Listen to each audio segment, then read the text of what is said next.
বিসমিল্লাহির রহমানির রহিম। আজকে ফ্যাসিস্ট হাসিনা, স্বৈরাচার হাসিনার আজকে বাংলাদেশ থেকে উনি পালিয়ে গেছে। আজকে এই ফ্যাসিস্টের প্রথম আমরা বিজয় র্যালি উদযাপন করতে যাচ্ছি।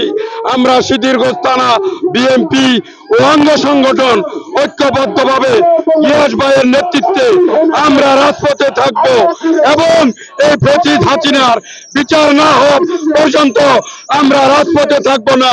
আমরা আশা করি আমাদের তারুণ্যের অহংকার বিএনপির ভারপ্রাপ্ত চেয়ারম্যান তারেক রহমান বীরের বেশে বাংলাদেশে না আসা পর্যন্ত আমরা বাংলাদেশের রাজপথে থাকব এবং এই আওয়ামী লীগের প্রেতাত্মা বাংলাদেশ থেকে উৎখাত না হওয়া পর্যন্ত আমরা সকলে ঐক্যবদ্ধভাবে রাজপথে থেকে এই ফ্যাসিস্ট হাসিনা, স্বৈরাচার হাসিনা, খুনি হাসিনার বিচার কার্য শেষ করে আমরা ঘরে ফিরব। আমরা চাই এই অন্তর্বর্তীকালীনের সরকারের প্রধান ইউনূস সরকারকে আমরা জোরালো দাবি করব। আমাদের ভারপ্রাপ্ত চেয়ারম্যান যেই 2026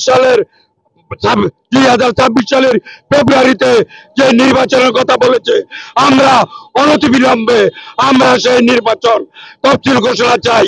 আমরা ফেব্রুয়ারিতে এই নির্বাচন চাই। নির্বাচনের মাধ্যমে আমরা বিএনপি এই দেশের ক্ষমতায় এসে এই ফ্যাসিস্ট হাসিনা এবং স্বৈরাচার হাসিনার বিচার করব এবং সুন্দর সমৃদ্ধ একটা বাংলাদেশ উপহার দিব। সকলকে ধন্যবাদ।